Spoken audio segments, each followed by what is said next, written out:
আসসালামু আলাইকুম everyone, welcome back to my channel. আশা করব সবাই ভালো আছেন। আমার আজকের রেসিপি ফুলকপির পাকোড়া। এই পাকোড়াটা দেখতে যেমন সুন্দর, খেতে অসম্ভব মজা হয়ে থাকে। চলুন দেখে নিয়ে মজাদার ফুলকপির পাকোড়াটা কিভাবে তৈরি করে নিতে হয়। আজকে ফুলকপি পাকোড়া বানানোর জন্য আমি মিডিয়াম সাইজের একটা ফুলকপি নিয়েছি। ফুলকপিগুলোকে এইভাবে ছোট টুকরো করে কেটে নিয়েছি। যতটা সম্ভব ফুলকপির টুকরাগুলো ছোট করে কেটে নিতে চেষ্টা করবেন। এতে করে আমরা যখন ফুলকপিগুলো ফ্রাই করব তখন তাড়াতাড়ি কুক হয়ে যাবে। এখানে আমি এখন ফুটন্ত গরম পানি দিয়ে দিচ্ছি। এই ফুটন্ত গরম পানিতে 5 মিনিটের জন্য ফুলকপির টুকরোগুলোকে আমি ভিজিয়ে রাখবো এবং 1 টেবিল চামচ পরিমাণ লবণ দিয়ে দিয়েছি। আমরা সবাই জানি কমন একটা প্রবলেম আছে ফুলকপির, এর মধ্যে পোকা থাকে। এই লবণ পানিতে যদি ফুলকপিটা 5 মিনিটের জন্য ভিজিয়ে রাখি তাহলে ফুলকপির মধ্যে যদি কোনো পোকা থাকে সেটিও বের হয়ে যাবে আর ফুলকপিটা কিছুটা সিদ্ধ হয়ে যাবে। তো ফিরত আসছি 5 মিনিট পর। এই 5 মিনিট পর আমি ফুলকপির টুকরোগুলো পরিষ্কার করে নিয়েছি পানি ঝরিয়ে। এখন এর মধ্যে আমি শুকনো ইনগ্রিডিয়েন্টস অ্যাড করব। দিয়ে দেবো হাফ কাপ পরিমাণ ময়দা।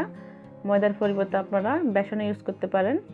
তারপর দিয়ে দেবো এখানে 1/3 কাপ পরিমাণ কর্নফ্লাওয়ার। এই কর্নফ্লাওয়ারের পরিবর্তে আপনারা শুকনো চালের গুঁড়ি ইউজ করতে পারেন।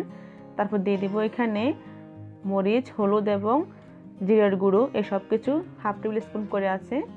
তারপরে দিয়ে দেবো এখানে 1 টেবিল স্পুন পরিমাণ চাট মশলা। পাকোড়াটা টক মিষ্টি একটু ঝাল আনার জন্য দিয়ে দেবো 2 টেবিল স্পুন পরিমাণ টমেটো সস, তবে হাতের কাছে না থাকলে না দিলেও চলবে। তারপর দিয়ে দিব স্বাদ মতো লবণ। এখানে আপনারা চাইলে রসুন বাটা এবং আদা বাটা ইউজ করতে পারেন, তবে শুধু চাট মশলা দিয়ে এই পাকোড়াটা ফ্রাই করলে খেতে অনেক মজা হয়, এজন্য আমি আজকে আর ইউজ করি নাই। তারপরে এই শুকনো ইনগ্রিডিয়েন্টসগুলো ফুলকপির টুকরোগুলোর সাথে সুন্দরভাবে মিশিয়ে নিব। মিশিয়ে নেওয়া হয়ে গেলে আমি এখন অ্যাড করব এখানে রুম টেম্পারেচারে থাকা 1/3 কাপ পানি। পানিটা দিয়ে ফুলকপির টুকরোর সাথে সুন্দরভাবে মিশিয়ে নেব। এতে করে কর্নফ্লাওয়ার এবং ময়দার সাথে ফুলকপিটা সুন্দরভাবে কোট হয়ে যাবে। ফলে আমরা যখন ফুলকপিগুলো ফ্রাই করব তখন খুব সুন্দরভাবে ক্রিস্পি হবে, খেতে ভালো হবে।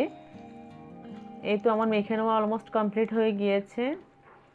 ময়দার কর্নফ্লাওয়ারের মধ্যে ফুলকপিগুলো খুব ভালোভাবে কোট হয়েছে। এখন আমি সরাসরি ভাজতে চলে যাব। চুলায় একটা ফ্রাই প্যানের মধ্যে পর্যাপ্ত পরিমাণ তেল গরম করতে দিয়েছি। তেলটা যখন কিছুটা গরম হয়ে আসবে এর মধ্যে তখন ফুলকপির টুকরোগুলো দিয়ে দিতে হবে। একটা প্যানের মধ্যে যতটা জায়গা হয় সেই অনুসারে দিতে হবে এবং এই পর্যায়ে হাই এবং মিডিয়ামের মাঝামাঝি রাখতে হবে চুলার ফ্লেমটা। কম আছে কিন্তু ফুলকপি পাকোড়াটা ভাজা যাবে না, তাহলে ফুলকপিগুলো অতিরিক্ত তেলটা অ্যাবজর্ব করবে। আবার অতিরিক্ত হাই হিটও ভাজা যাবে না, তাহলে এগুলো তাড়াতাড়ি কালার চলে আসবে। হাই এবং মিডিয়ামের মাঝামাঝি রাখতে হবে চুলার ফ্লেমটা। যখন একটা পাশ খুব সুন্দরভাবে হয়ে যাবে তখন ফুলকপির টুকরোগুলো উল্টে দিতে হবে।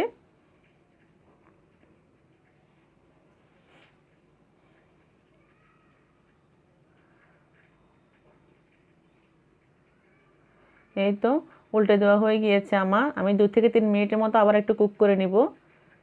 দুই পাশ যখন খুব সুন্দরভাবে হয়ে যাবে তখন ফুলকপির টুকরাগুলো আমরা তেল ঝরিয়ে উঠিয়ে নিব। দেখুন খুব সুন্দর একটা কালার এসেছে দুই পাশে। এখন আমি ফুলকপির টুকরাগুলো উঠিয়ে নিব। যারা প্রথমবারের মতো আমার চ্যানেলটা ভিজিট করতেছেন তারা প্লিজ চ্যানেলটা সাবস্ক্রাইব করে ফেলুন। এক্ষুনি পাশে থাকা অল বাটনে একটা ক্লিক করে দিবেন। এতে করে আমি কোনো ভিডিও আপলোড দেওয়ার সাথে সাথে আপনাদের কাছে নোটিফিকেশান চলে যাবে।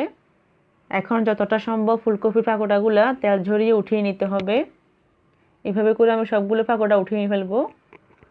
আমি একটা টিস্যু পেপার দিয়েছি যাতে এক্সট্রা তেলটা অ্যাবজর্ব করে নিতে পারে। এর সঙ্গে আমার সবগুলো ফুলকপি পাকোড়া ভাজা হয়ে গিয়েছে। দেখুন কতটা সুন্দর লাগছে, খুবই লোভনীয় লাগছে। এটা খেতে খুবই মজা, বিশেষ করে সসের সাথে খেতে খুবই ভালো লাগে। আশা করছি রেসিপি ভালো লেগেছে। রেসিপি ভালো লাগলে প্লিজ একটা লাইক দিবেন। আজকের মতো এখানে বিদায় নিচ্ছি। সবাই বেশি ভালো থাকবেন। আল্লাহ হাফেজ।